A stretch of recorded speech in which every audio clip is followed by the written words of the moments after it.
Bueno, estamos en una época en que la verdad no es un valor. El valor es lo que conviene. El valor es lo que funciona. El valor es lo que yo quiera decir. Les presentaba este tema de las noticias falsas porque se ha hecho como muy común. Ya nosotros abrimos un periódico, escuchamos un noticiero, un podcast o lo que sea, y no sabemos si lo que nos están diciendo es verdad o no. Y se ha hecho crisis con este tema del COVID, que de dónde viene, que si fue creado, que de China, que de yo no sé dónde, que si se transmite de una forma, que si se transmite de la otra, que si sirven las mascarillas o no las mascarillas. Y el colmo de todo ha sido lo de las vacunas. En este momento no hay manera de saber si la vacuna sirve, no sirve, en qué porcentaje, cuáles son sus efectos negativos, y hay tal variedad de vacunas que uno no sabe si es esta o la otra la que nos deberíamos poner, etcétera, etcétera, etcétera. No nos podemos basar en nada para saber qué cosa es cierto y qué cosa no lo es. Aún más desalentador y más peligroso es el concepto de posverdad, el que parece que se ha apoderado de toda una generación, aún entre los cristianos. Como fenómeno no es nuevo, pero sí ha hecho crisis en las últimas décadas, dada la absorción y la adopción de una filosofía posmoderna con su gran énfasis en el relativismo y en el abandono de lo que los filósofos llaman las metanarrativas, que en realidad son las historias grandes que cuentan o que nos permiten entendernos a nosotros en el universo, de dónde venimos, para dónde vamos, qué es lo que estamos haciendo aquí. Eso es lo que se han llamado las metanarrativas, que ahora se están, o se dice que deben ser eliminadas, porque lo único que importa es mi historia personal, lo cual no es tan así. Sin una historia grande a la cual pertenecer, por ejemplo, los imperios se dividen en naciones. Uno ve la antigua Yugoslavia o la antigua Unión Soviética, se dividieron en naciones más pequeñas, cada una quería ser independiente. Después hemos visto dentro de esas naciones las regiones, que la región de Kosovo y que Georgia y que el enclave de, no sé, de Nagorno-Karabaj por allá. Se dividen las regiones se dividen en tribus, las tribus se dividen en clanes, y aunque se habla de una globalización que es real, también hay una tribalización cada vez mayor porque los seres humanos necesitamos el sentido de pertenencia, algo significativo. Y esa aldea global, entre comillas, nunca va a poder darnos ese sentido de pertenencia. La pregunta es, ¿cómo nos afecta esto a los cristianos? Y nos afecta de varias maneras. Miren, hermanos, hablando de metanarrativas, hablando de historias grandes, la fe en un Dios que ha existido siempre, que creó el universo y que nos creó a nosotros con el universo, que determina una historia de salvación que terminará cuando todo el universo sea puesto nuevamente a los pies de su dueño, de donde se escapó, entre comillas, por el pecado de los hombres, requiere de una historia grande, requiere de una metanarrativa sin la cual nada de eso tiene sentido. Por eso es que a muchos de nuestros jóvenes en las iglesias y otros no tan jóvenes, les resulta difícil, si no imposible, verse a sí mismos o entenderse como parte de esa historia más grande, porque les han metido en la cabeza que las historias grandes no existen, no sirven. No pueden entenderse como hijos de Abraham, Isaac y de Jacob. No pueden verse como parte del cuerpo de Cristo por los siglos, desde antes de su nacimiento y más allá de su muerte. El aquí y el ahora parece ser la única realidad posible. Y por eso viven en un estado en el que la esperanza es una quimera inalcanzable.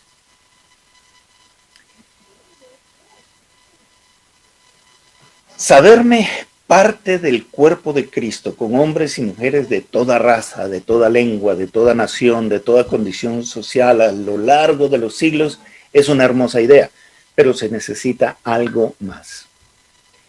Y me atrevo a proponer que como iglesia hemos fallado en convertirnos en esa tribu, en ese clan en el que podíamos saciar nuestra sed de pertenencia. Como iglesia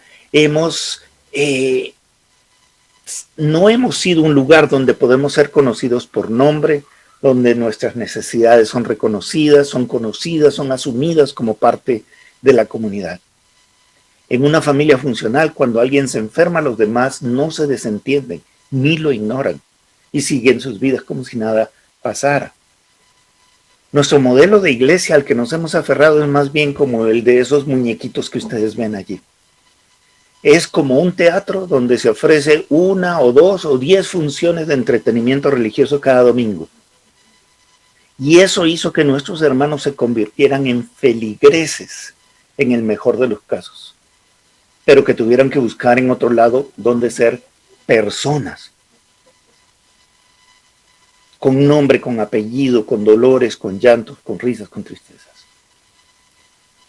Ustedes se han preguntado, ¿por qué el creyente promedio ha ido de iglesia en iglesia 2, 3, 5 veces a lo largo de su vida? ¿Qué busca? ¿Qué es lo que lo mueve? ¿Y qué hace que alguna vez se llegue a quedar en una de ellas? Y allí se da una mezcla explosiva entre dos fuerzas que se estimulan una a la otra. Por un lado está la despersonalización del feligrés, que debe entrar, disfrutar del espectáculo, pagar una contribución más o menos voluntaria en algún momento y salir rapidito para que entren los que van llegando después. Si acaso intercambiando un par de banalidades, tomando a las carreras un cafecito al final del culto. El nivel de insatisfacción personal, de insatisfacción relacional que eso genera, no es despreciable. Por otro lado, ese fenómeno de la posverdad que determina que lo único válido es mi sentimiento o, en el mejor de los casos, mi opinión. Me quedo donde me gusta, donde me siento bien, donde hay un buen ambiente, donde la gente sea más o menos de mi estatus social o lo que sea. Yo. Lo que a mí me gusta, lo que yo creo, lo que yo pienso. Lo demás no importa. Si lo que ahí se enseña es verdad o no, a nadie le importa. Y muy pocos son capaces de determinar aún si las enseñanzas que recibe son sustentables desde las escrituras o no. Eso no tiene relevancia. Y por eso uno encuentra cristianos muy educados, muy inteligentes, muy exitosos en sus áreas de la vida, creyendo y enseñando barbaridades y apoyando ideas, causas y grupos que no tienen ni cómo acercarse al Evangelio de Jesucristo. Por último está el desconstruccionismo, y ahí tienen ustedes al profeta del desconstruccionismo, Jacques Derrida. No hay universidad donde no se enseñe la visión de este hombre. Fue el juguetico obligatorio, y sigue siendo el juguetico obligatorio de todo bicho que quiera dárselas de pseudo intelectual desde fines del siglo pasado. ¿Qué hace el desconstruccionismo? Traslada la autoridad desde el autor del texto al lector. El autor desaparece. Si tú como lector lees algo, no importa qué significado quiso darle el autor. Lo único que importa es el significado que tú le quieras dar, el impacto que tiene en ti. Tú eres el único dueño del texto.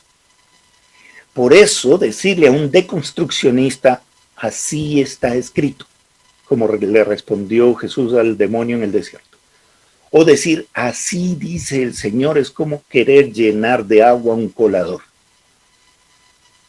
Y con esto han criado a nuestros hijos en los últimos 30, 40 años. con este deconstruccionismo. Por eso nuestros métodos exegéticos y hermenéuticos que buscan qué quiso decir el autor del libro a su audiencia original para luego hacer una traslación histórica y cultural no significan nada para un deconstruccionista.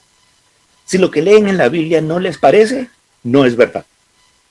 Si no les gusta, no es verdad.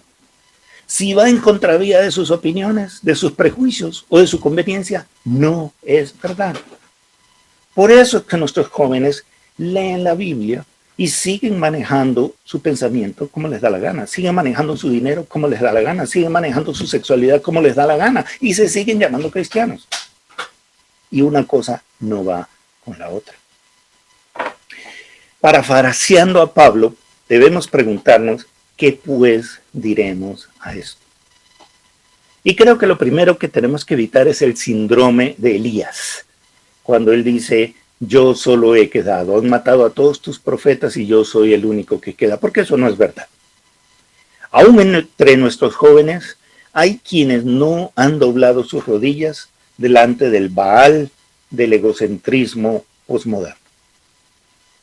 Y en segundo lugar, necesitamos conocer la verdad para amarla, afirmarla, repetirla, vivirla, defenderla y pasarla a la siguiente generación. Esa es nuestra responsabilidad. Pero entonces, la siguiente pregunta es, ¿qué es la verdad? Y para eso he querido traer unos pequeños recordatorios desde la Escritura. Primer recordatorio, o el primer elemento que necesitamos recordar si queremos responder a esa pregunta de qué es la verdad. La primera es que hay uno que es la verdad. Necesitamos empezar por el principio, el alfa, y que será el fin, la omega. Jesucristo, el Hijo de Dios, Dios encarnado, Él es la verdad. No podemos enfatizar demasiado la importancia de la persona de Cristo en la búsqueda de la verdad. Cualquier ruta de argumentación que requiera que nos despojemos de la convicción de que Él es el Señor, de su naturaleza 100% humana, 100% divina, de su muerte y de su resurrección, de su segunda venida en juicio y en victoria, de su reino inamovible sobre toda la creación y por toda la eternidad, y de su único y exclusivo lugar como el Salvador, cualquier línea que nos quiera llevar fuera de eso tiene que ser resistida, porque nos obliga a abandonar la piedra angular de nuestra fe. Y como saben los que saben algo de construcción, si tú quitas la piedra angular, todo el edificio se cae. Sin esa sola piedra no tenemos nada. Sin esa sola piedra, sin ese nombre que ha sido dado a los hombres, no somos nada. Nada ni nadie más salva. No hay otro camino al Padre. Abrirse a otra posibilidad es jugar con fuego. Es despreciar el regalo divino. Es alejarse de la luz para sumergirse en la más densa oscuridad. ¿Necesitamos conversar con otros? Sí. ¿Necesitamos dialogar? Dialoguemos. Pero no podemos abandonar la verdad. Y esta es la primera y la más fundamental. En segundo lugar, su palabra es verdad. Establecido el señorío soberano de Cristo, nuestra siguiente fuente de certeza es la palabra de Dios.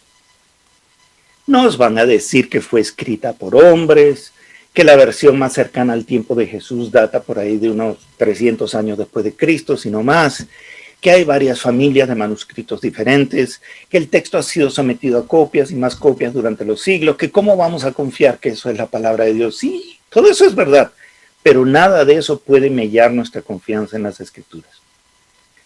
Las variaciones que se encuentran en todas esas familias de manuscritos más bien nos deberían admirar por la increíble homogeneidad que sí tiene un texto tan antiguo y que ha sido copiado tantas veces. Además, tenemos las diferentes versiones y variantes que han pululado como hongos en las últimas décadas. Que las diferentes revisiones de la Reina Valera, la Nueva Versión Internacional, la Biblia de las Américas, la Nueva Traducción Viviente, la Biblia de Jerusalén, y así una infinidad de versiones que tenemos disponibles. ¿Podemos endiosar a una de ellas y demonizar a otra? No creo.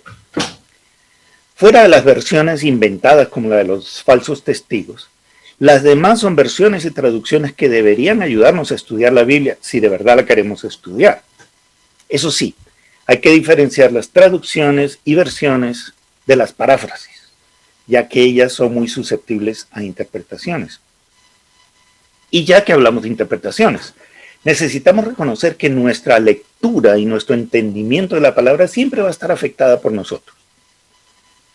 Tú y yo tenemos diferentes historias personales, diferentes comprensiones de la historia, de la cultura, diferentes trasfondos culturales, familiares, educativos, diferentes habilidades idiomáticas, diferentes niveles de experiencia, diferentes edades. Es imposible que no lleguemos a conclusiones y lecturas e interpretaciones diferentes de algunos textos y de algunas ideas expresadas en esos textos.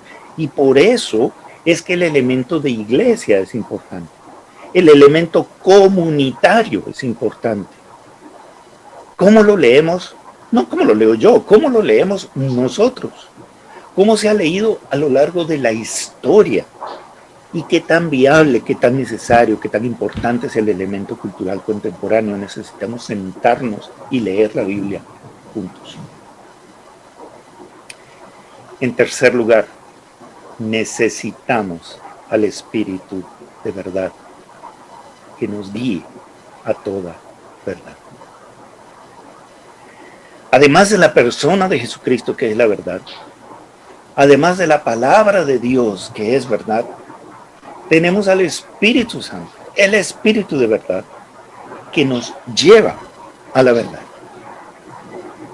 Mi lectura de las Escrituras no puede estar desconectada de mi devoción a Cristo, ni de mi sujeción al Espíritu Santo. Vamos a abrir la Biblia, vamos a hacer análisis lingüísticos, semánticos, históricos, culturales. Sí, no le tengamos miedo a eso. Estudiemos, analicemos. Pero no lo podemos hacer sin sujetarnos expresamente a la dirección del Espíritu Santo. Y si lo hacemos, ¿ustedes creen que nos va a dejar a la deriva, muerto de la risa mientras cometemos errores, armamos herejías e inventamos chismes a nuestro antojo? Yo creo que no. Pero asegurémonos de que no nos gane la soberbia de creer que todo lo sabemos, que ya podemos leer e interpretar la Biblia como a nosotros nos parezca. ¿Por qué tenemos tantos años haciéndolo y conocemos la Biblia casi de memoria? No. Siempre busquemos, roguemos, supliquemos al Espíritu Santo que nos guíe a la verdad. Cada lectura, cada apropiación de la verdad de la palabra de Dios es un acto sobrenatural. Si lo hacemos humanamente, solo en nuestra carne, vamos a terminar siendo ciegos guiando ciegos. Que Dios no permita que nos plantemos frente a su pueblo a decirle, así ha dicho el Señor, cuando eso no es lo que ha dicho el Señor. Que Dios nos libre de usar la proclamación de su palabra para afirmar nuestra autoridad eclesial, nuestras ideas o para nuestros fines personales. Que Dios nos libre. Y ya que hablamos de libertad, no podemos negar que esa libertad solo nos la puede dar la verdad. La verdad os hará libres si la conoces.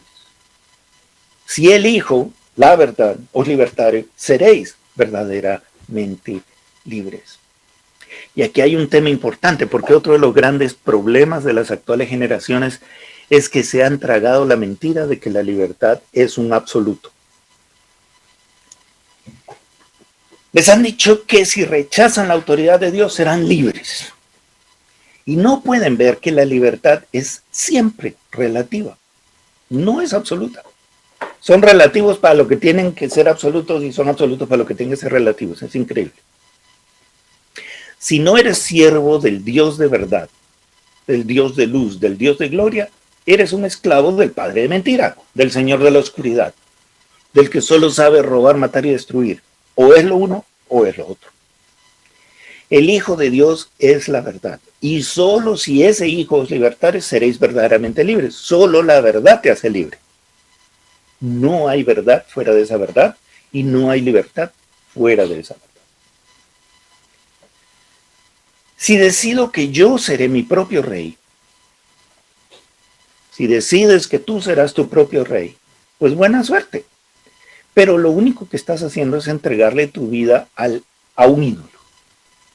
Probablemente se lo estás entregando a ese ídolo ego, yo. Y solo basta una rápida leidita del libro Eclesiastés para ahorrarte una vida completa de frustración y de fatigas para llegar al final y decir, todo es vanidad. Porque el yo es un amo muy demandante, que nunca está satisfecho con nada, no nos da certezas de nada, solo sabe enredarnos y llevarnos de la nariz hacia la desesperación del existencialismo, del nihilismo. Nada sirve, nada existe, nada funciona. ¿Para qué vivo? ¿Ese es el yugo que quieres llevar? ¿Esa es tu esclavitud? El yoísmo ya es una esclavitud. Y si no es esa, escoge otra, la que quieras. Escoge tu amo y luego yo te hablaré del Dios al que yo sirvo.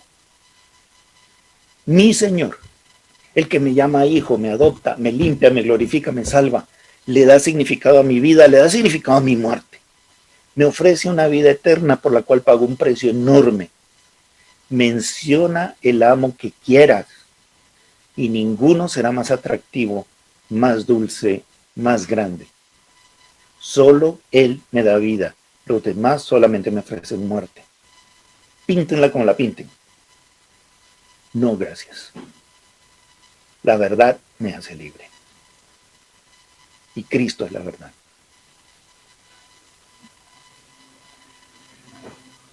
Y por último, necesitamos vivir la verdad. No hablarás contra tu prójimo falso testimonio, nos dice el mandamiento. Pero Pablo nos dice, es que eso va más allá. Eso significa despojarse de su vana manera de vivir pasada. El viejo hombre está viciado conforme a deseos engañosos. La mentira es parte de esa naturaleza del viejo hombre. Renovaos, otra vez nos dice, como en Romanos, en el espíritu de vuestra mente, vestidos del nuevo hombre creado según Dios en la justicia y santidad de la verdad. Por eso es que desechando la mentira deben hablar verdad entre ustedes, porque son miembros los unos de los otros. Y he querido dejar esta afirmación al final porque ella no tiene razón y no tiene sentido sin las cuatro anteriores. Si Cristo no es mi Señor, da lo mismo que yo diga o no diga mentiras. Mi vida es una mentira. Si la palabra de Dios no es verdad y lo que creemos es una serie de fábulas, somos los más miserables de los hombres. No podemos estar diciendo la verdad porque no la conocemos. Si el Espíritu Santo no nos guía a la verdad, no la sabremos reconocer así la tengamos pegada en la nariz. Y si el Hijo del Hombre no nos hace libres por el conocimiento de la verdad, somos esclavos del padre de mentira. Solo podemos conocer y vivir la verdad si lo anterior es cierto. Y es una roca de nuestras convicciones. Así como debemos ser santos porque Dios es santo, también debemos abrazar la verdad porque Él es la verdad. Obvio, esto tiene mucho de largo y de ancho y cuando quieran organizamos una conversación sobre ética y analizamos todas esas preguntas que se levantan con ejemplos como el del cristiano europeo en la Segunda Guerra Mundial, le tocan la puerta, la abre y es un soldado alemán, preguntándonos si escondemos judíos en el sótano. Entonces pregunta al estudiante, ¿debo mentir? No, porque es malo mentir. Entonces digo la verdad, sí señor, tengo un judío escondido en mi sótano, pase y mátalo. ¿Quién es mi prójimo al que le debo la verdad? ¿El soldado que pregunta? o el judío al que ofrecí proteger. Sí, esos problemas son reales y debemos analizarlos con cuidado, pero nada de eso quita que en condiciones normales, cuando faltamos a la verdad, no es por alguna razón sublime como para salvar la vida de alguien, sino por pura conveniencia, por pereza, por maldad, porque me da la gana. Lo demás es mentira. Eso en cuanto a este tema de la verdad. ¿Por qué quise hablar de este tema? Por dos razones. La primera está en la introducción. Vivimos en una época en la que el valor de la verdad está tan desfigurado por las ideologías que idolatran la voluntad individual, que cosas tan absurdas, tan ridículas, como que una persona de un sexo decida un día identificarse como alguien del otro sexo, no solamente se acepta, sino que se celebra. Se protege legalmente. Se obliga al resto de la humanidad a cambiar el lenguaje, convertirlo en una mazamorra de barro para satisfacer el capricho de unos pocos. La verdad no importa. La verdad no cabe. La verdad no es válida. La verdad se va haciendo poco a poco ilegal. Y a nosotros como cristianos nos corresponde decidir ya qué vamos a hacer frente a esa situación. ¿Vamos a ceder ante la mentira o vamos a pagar el precio por no hacerlo? Y la segunda razón tiene que ver con nuestro ministerio.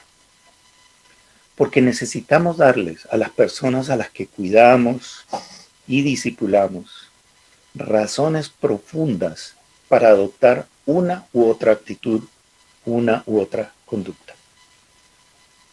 No se trata de solamente decirle a la gente, hagan esto y no hagan lo otro. Tenemos que renovar nuestro entendimiento, recuerdan.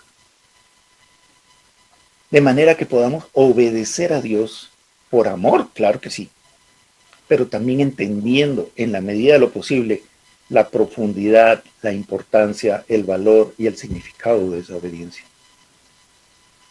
Una cosa es decirle a alguien que no debe decir mentira, y otra, mostrarle el inmenso mundo de significado de hacerlo.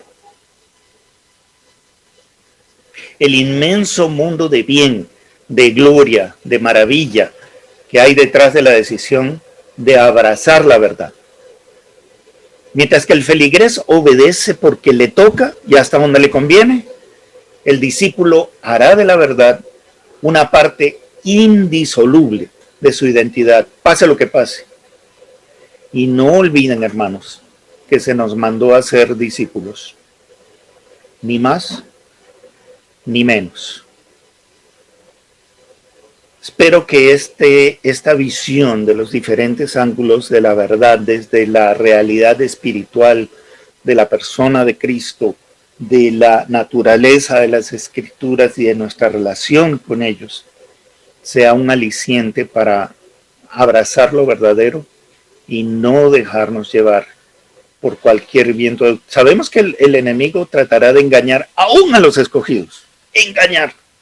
Si no estamos afirmados en la verdad, va a ser muy duro. Vamos a ser zarandeados, vamos a ser zamaqueados, vamos a ser aporreados duramente.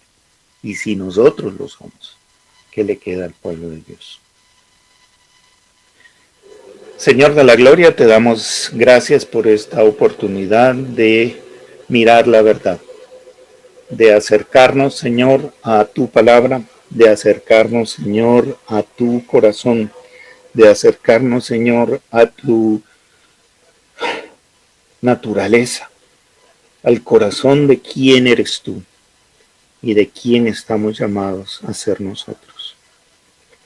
En un mundo de noticias falsas, en un mundo de verdades individuales y relativas, en un mundo de desprecio por la verdad revelada, en un mundo, Señor, que corre detrás de la conveniencia.